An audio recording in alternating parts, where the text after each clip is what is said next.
오늘은 사도행전 20장 32절 한 절 말씀을 통해서 하나님 말씀 살리는 능력이라는 제목으로 은혜를 나누고자 합니다. 하나님의 은혜가 모두 위에 충만히 마시길 주님의 이름으로 축원합니다. 여러분, 흔히 우리는 인생을 사는 것을 길을 걷는 것에 비유할 때가 참 많이 있습니다. 그것도 그냥 길을 걷는 것이 아니라 어두운 밤길, 아주 캄캄한 밤길을 걷는 것에 우리 인생길을 길을 걷는다, 그렇게 이야기를 합니다. 그런데 우리가 이런 어둡고 캄캄한 밤길을 가노라면 아주 위험한 일을 만날 때가 종종 있습니다. 그래서 위험하고 어려운 일을 만나게 되면은 그걸 좀 쉽게 건너가면 되는데 그걸 쉽게 건너가지 못할 때가 우리가 있어요. 그러면은 낙심이 되고 절망스러울 때가 있습니다. 요즘 우리의 상황이 그렇지 않은가, 그렇게 생각이 돼요. 이런 글을 하나 읽었습니다. 아주 짤막한 글인데, 요즘 우리는 누구나 할 것 없이 썰물의 시간을 보내고 있습니다. 그런 이야기입니다. 썰물의 시간, 썰물의 때는 어떤 때인가요? 한마디로 허탈감이 우리에게 올 때가 참 많다는 거죠. 왜냐하면 우리에게 밀물이 오면은 뭔가 기대가 될 때가 있어요. 야, 저물 속에 뭔가 우리에게 풍성함을 가져다 주지 않겠냐, 저 속에 어떤 물고기가 있지 않을까, 그렇게 생각이 드는데, 썰물이 빠져나갈 때는 그냥 모래밭일 때도 있고 갯벌 같은 아주 그냥 썰렁해 버려요. 그래서 다 빠져나가고 나면은 낙심이 되고 또 낙심 이상으로 절망이 되는 그런 뻘밭이 우리에게 보여줄 때가 있다는 거예요. 그러면 우리는 그런 때에 어떻게 살아야 될까라고 하는 말씀이죠. 특별히 우리는 그리스도인 하나님의 자녀로서 우리는 어떻게 살아야 되겠습니까 하는 겁니다. 방심하지 말아야 된다는 거예요. 더 우리는 긴장의 끈을 놓지 말고 우리는 살아야 된다는 그런 말씀입니다. 기본으로 돌아가 보자 라고 하는 말씀이에요. 여러분, 거듭거듭해서 나에게 있는 그 기본적인 모습, 그것을 한번 되돌아볼 수 있어야 하는 시간이다 라고 하는 말씀입니다. 그러면 그리스도인으로서 가장 기본적인 모습은 뭘까? 여러분, 개인적으로 다 기본적인 모습이 생각나지 않겠어요? 근데 특별히 오늘 주제에 입각해서 우리가 생각해 보면은 그것은 가장 기본적인 것은 말씀. 이 말씀이 우리에게 있느냐라고 하는 말씀이죠. 여러분, 말씀이라고 하는 것은 부인할 수 없는 하나의 진리입니다. 여러분, 말씀이라고 하는 것은 어떤 종이에 쓰여진 단순한 글자가 아니에요, 여러분. 성경, 그래서 이 하얀 종이장에 쓰여진 하나의 글자가 아닌 것입니다. 요한복음 1장 14절에 보면 말씀이 육신이 되어 우리 가운데 거하심에 우리가 그의 영광을 보니 아버지의 독생자가 영광이요 은혜와 진리가 충만하더라, 그렇게 말씀을 하세요. 그 말씀은 한마디로 예수님 자신을 말씀하고 계시는 겁니다. 그러므로 말씀은 살아있는 능력 자체이신 것을 우리는 잊지 말고 기억하셔야 됩니다. 말씀은 그러므로 우리를 변화시키세요. 말씀은 우리를 성장케 하시고, 또 말씀은 아무리 우리가 갯벌과 같은 썰물과 같은 인생을 산다 할지라도 말씀이 내 속에 들어오면 나를 살리는 능력이 있는 것을 여러분 기억하셔야 될 줄 믿습니다.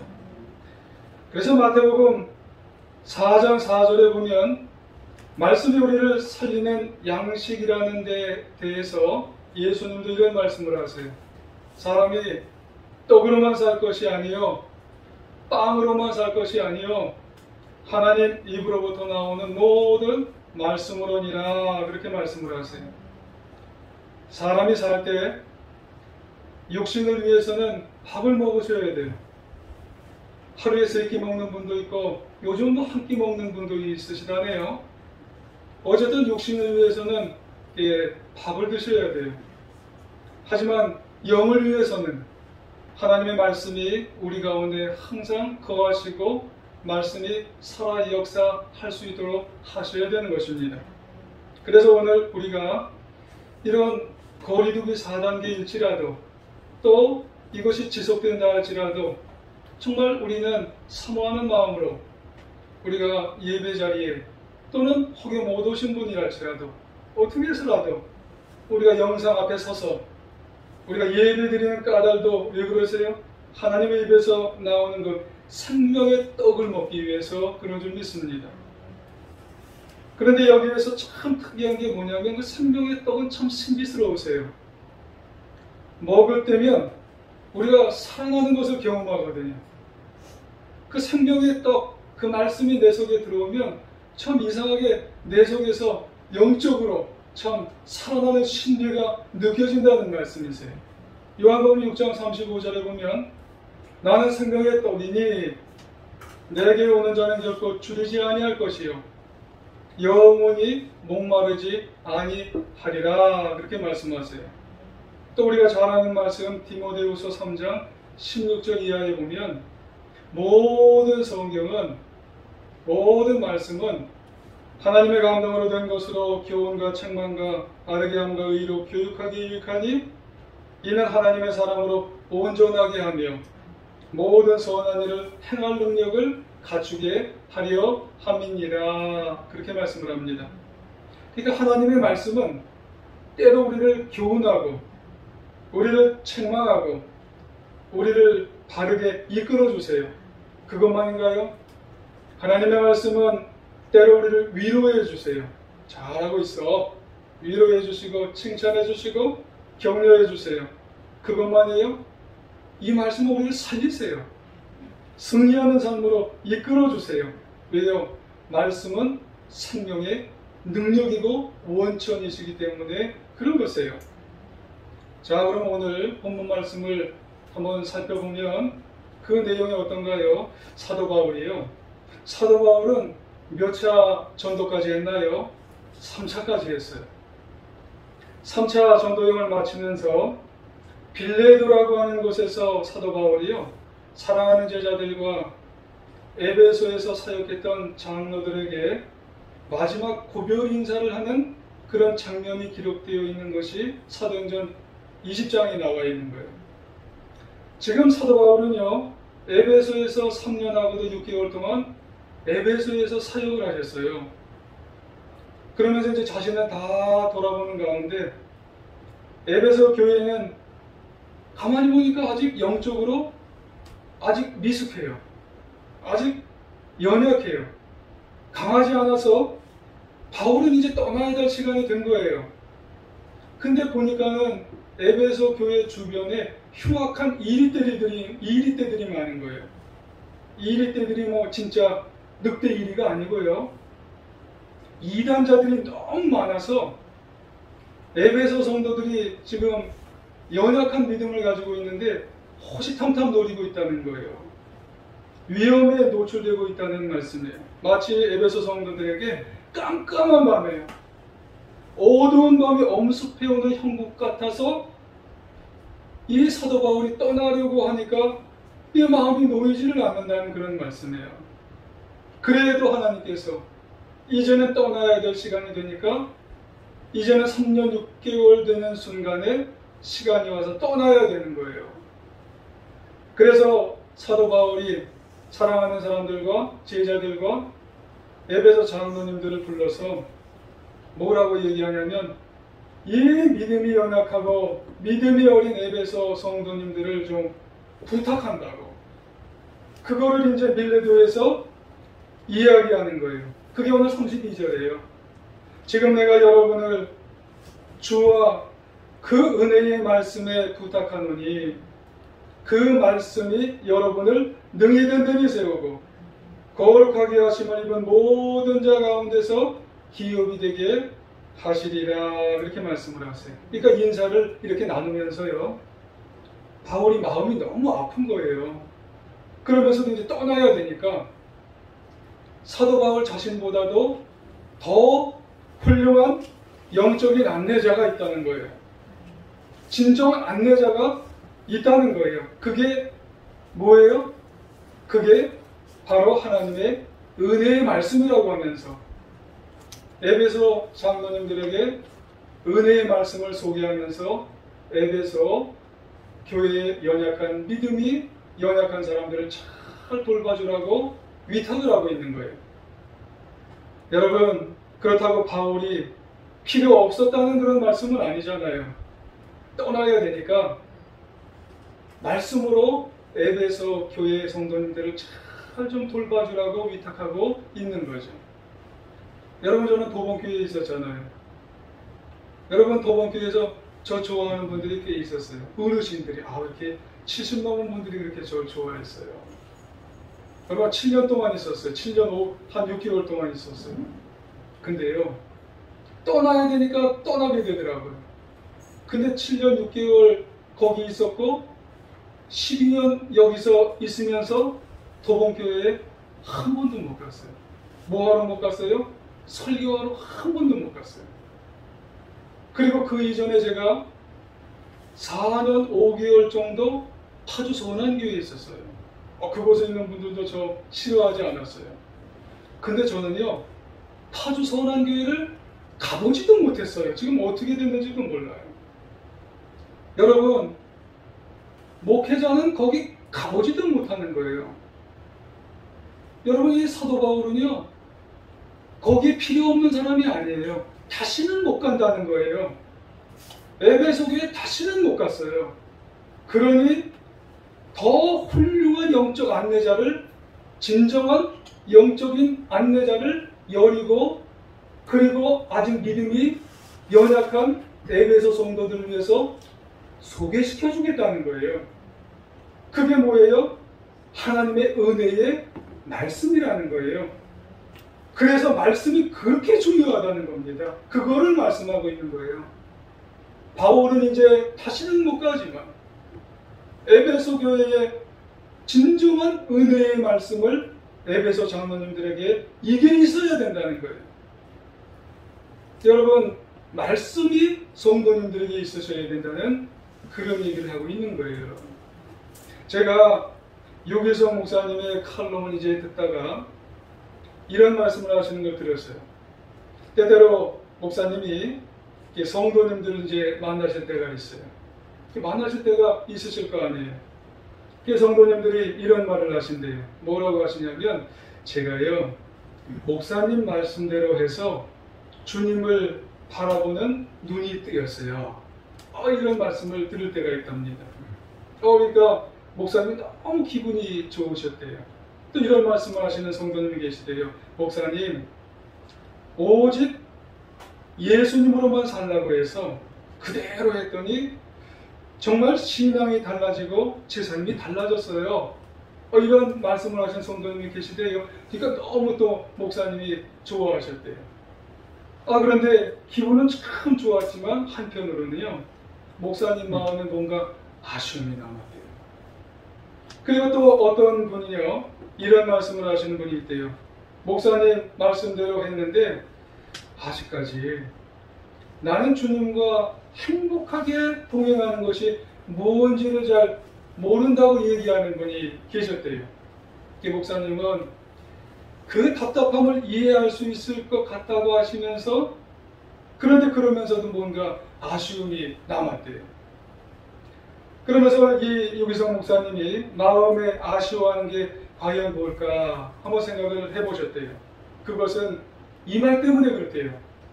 목사님 말씀대로 했더니, 그것 때문에 그랬다는 거예요. 그러면서 목사님은 그분들에게 목사님 말씀대로가 아니라는 거라는 거죠. 누구 말대로 했더니가 아니라는 거예요. 정말 우리가 어렵고 힘들고 인생을 살 때에 목사님 말대로 했더니 좋아졌다는 그런 얘기도 아니고, 목사님 말대로 했더니 아직까지 어땠다? 이런 얘기도 아니라는 거예요. 우리는 정말 힘들고 어려운 시대를 보내면서 정말 성경에 그랬느냐? 하나님 말씀에 정말 그런 게 있느냐? 그래서 행복한 삶을 내가 사는지 아닌지 이거를 내가 알아야 된다는 그런 말씀이에요.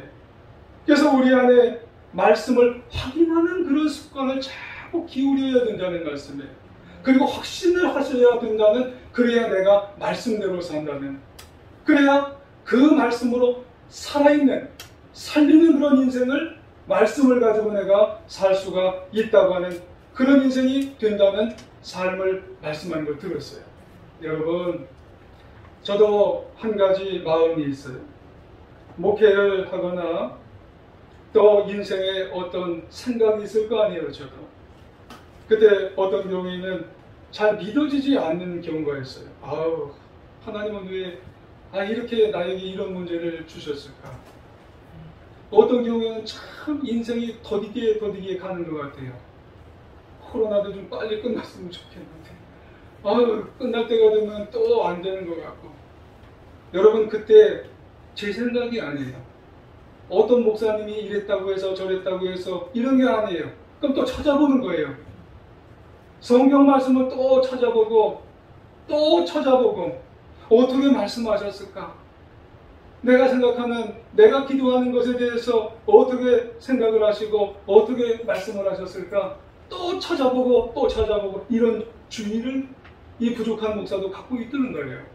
그게 제 신앙이라는 겁니다. 신앙관이에요. 여러분, 이처럼 우리 모두 여러분의 인생을 살면서 하나님 말씀에 뭐라고 도대체 쓰여 있을까? 하나님 말씀에 대해서 갈망을 하시고 또 확인을 한번 해보시려고 하시고, 그리고 확신을 가지고, 그래, 하나님은 이렇게 말씀을 하셨지? 그리고 그 말씀에 대해서 확신을 하고 여러분 그 말씀 따라 살아가시게 되면은, 여러분 오늘 제목에 있는 것처럼 하나님 말씀, 나를 살리는 능력을 가지고 인생을 살아가는, 여러분 귀한 행복하고 기쁜 인생을 살아가는 우리 모두의 말씀이 될 줄 믿으시기를 원합니다. 그래서 여러분 오늘 본문에서도 그랬던 것 같아요. 사도 바울은요, 더없이 훌륭하고 진정한 영적인 안내자였지만, 그런 사도 바울도요, 하나님의 은혜와 말씀에 여러분 에베소 양떼들을 여러분 위탁을 하는 거예요. 누구에게 위탁을 해요? 나에게 오라, 이렇게 얘기 안 해요. 하나님의 은혜의 말씀에 자꾸 위탁을 하는 거예요. 왜요? 하나님의 말씀이 길이고 하나님의 말씀이 진리고 하나님의 말씀이 살리는 능력이기 때문에 그런 것입니다. 그래서 당시 아무리 고통스럽고 아무리 어렵고 사탄의 기계와 유혹이 있다 할지라도 하나님의 말씀을 이길 그런 대적은 아무것도 없기 때문에 말씀 앞에 서도록 인도하신 것을 우리는 기억하셔야 될 줄 믿습니다. 여러분 말씀 앞에 서서 말씀을 여러분 사모하시면서 말씀을 확인하는 습관을 자꾸 들여나가는 우리 저희중앙교회 사랑하는 성도님들 다 되시기를 바랍니다. 여러분, 시편에서 제일 긴 시편 말씀이 몇 편이죠? 19편입니다. 잘하셨어요. 얼마나 그 절수가 기냐면요, 176절이에요. 이 시편 119편, 이 말씀이 176절인데 몇 달락으로 되어 있냐면은 18달락으로 되어 있어요. 그래서 이 119편을 설교를 정말 잘 하려면은요, 18줄을 해야 돼요. 근데 말씀의 주제는 뭐냐면 말씀이에요. 그냥 엇비슷한 말씀을 그냥 18달락으로 그냥 말씀이 그렇게 되어 있어요. 그런데 이 시편 119편을 다 읽어보면은요, 이 시편 기자가 어떤 상황 속에서 이 119편을 기록하셨는지 여러분 아실 거예요. 상당히 어려운 처지입니다. 너무너무 어려운 상황 속에서 이 119편을 기록을 했어요. 그 당시 배교자가 너무 많아요. 예수님을, 하나님을 믿는 그런 사람이 있었다가 배교자들이 이 기자를 너무 공격을 해야 되는 거예요. 아주 죽을 지경까지 몰아드는 그런 상황이에요. 이런 위기 상황에서 하나님께서 시편 기자에게 뭐라고 하냐면 더 철저하게 하나님의 말씀대로 살라고, 그러면서 119편을 기록을 해나가게 되는 거예요. 뭐라고요? 말씀대로 살아라 라고 하는 것을 176절이나 그냥 지루할 정도로, 지리할 정도로 176절까지 계속해서 기록을 해나갔다는 거예요. 여러분, 그러니까 어렵고 힘이 든 상황에 있어서도 더 성실하게 하나님 말씀대로, 하나님은 우리에게 말씀대로 살라고 하였어요. 이유가 뭐예요? 그것이 바로 살 길이기 때문에 그런 줄 믿으시기를 원합니다.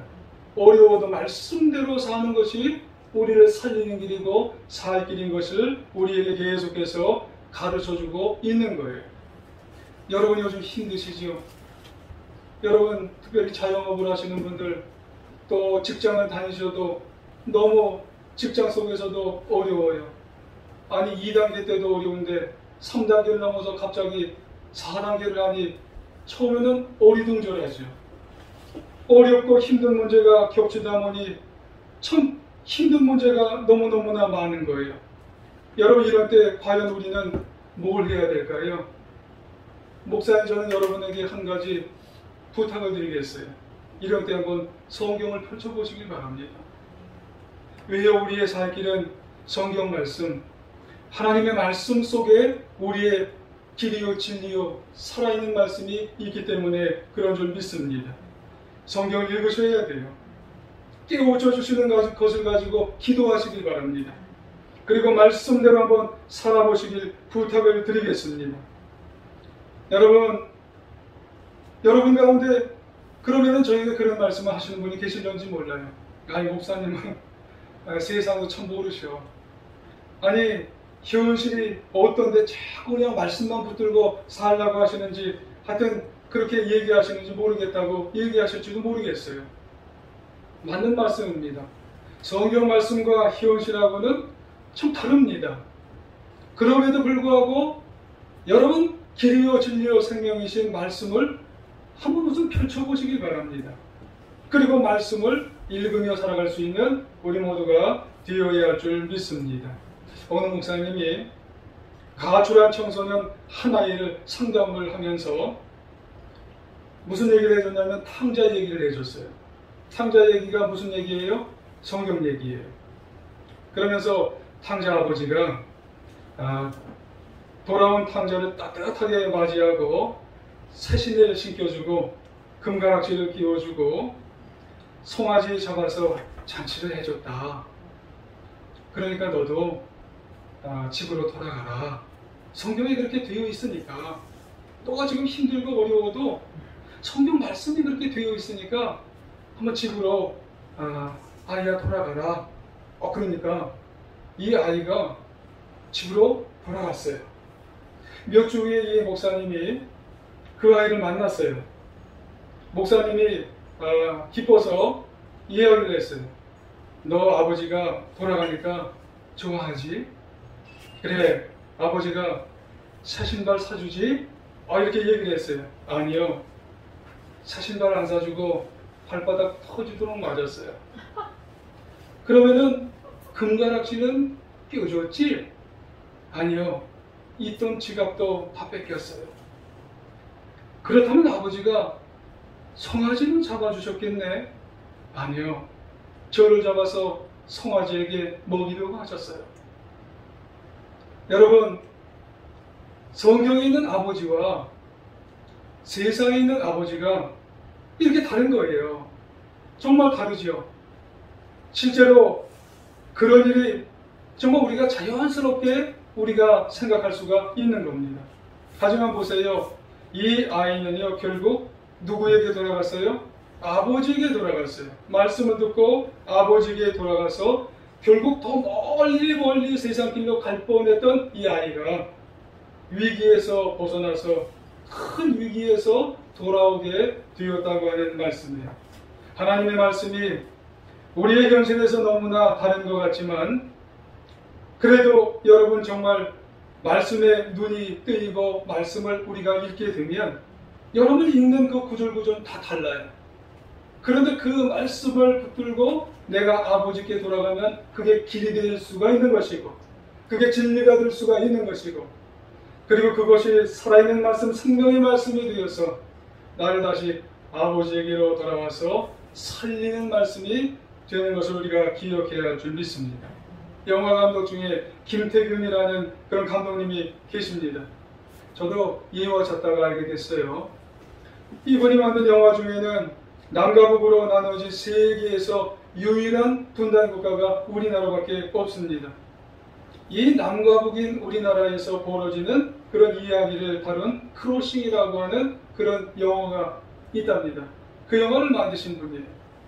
사실 이 영화를 만든 것 자체가 기적인데, 이분이 그 당시에 만들어 놓고 겉으로는 성공이에요.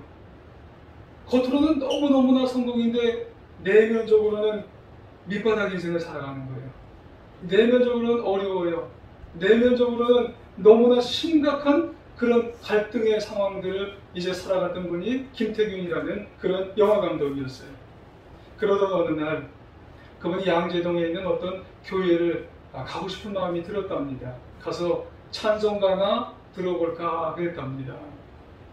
처음에는 가서 다리를 꼬고 팔짱을 낀 채 예배를 구경을 그냥 하려고 했을 때예요.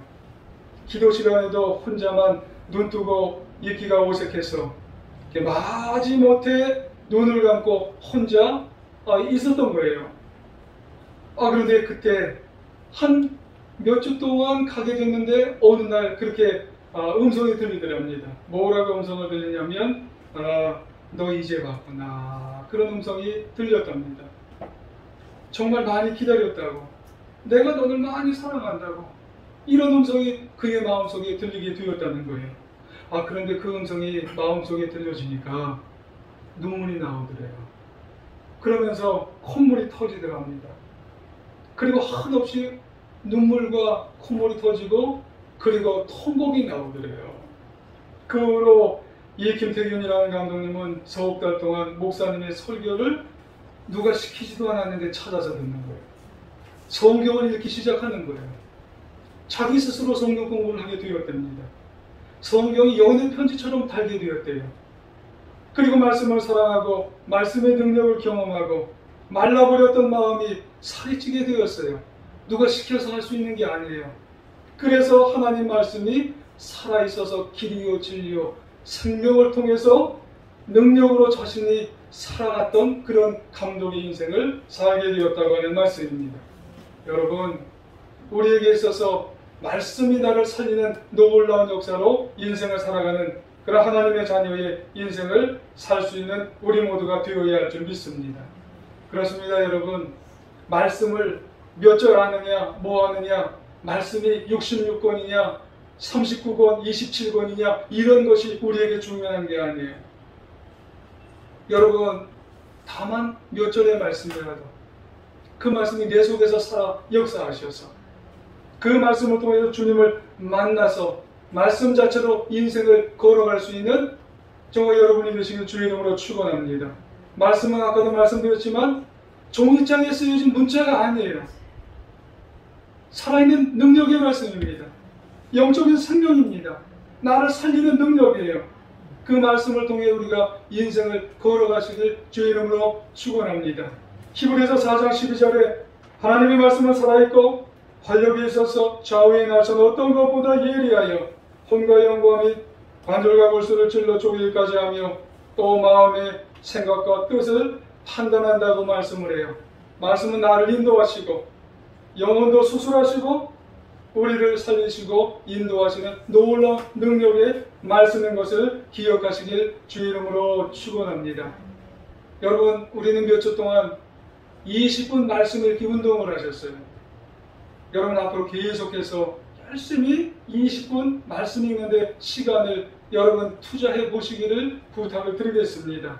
반드시 여러분 어두운 인생, 깜깜한 인생을 등밝힐 수 있는 그런 시간이 될 겁니다. 여러분의 영혼의 괴로움을 반드시 살리게 될 줄 믿습니다. 여러분, 읽으셔야 돼요. 그리고 그 시간을 통해서 주시는 말씀 여러분 묵상하시고 기도하시고 깨달으시고 순종하시고 실천해 보시길 원합니다. 말씀을 듣고 있고 지키는 자가 복이 있느니라 그렇게 말씀을 하게 됩니다. 부디 저와 여러분 이 코로나 시대를 살아가면서 더욱더 말씀에 가까이 하여서 읽고 묵상하고 실천함으로 말씀으로 승리하며 살아가는 하나님의 자녀들 다 되시기를 다시 한번 간절히 주의 이름으로 축원합니다.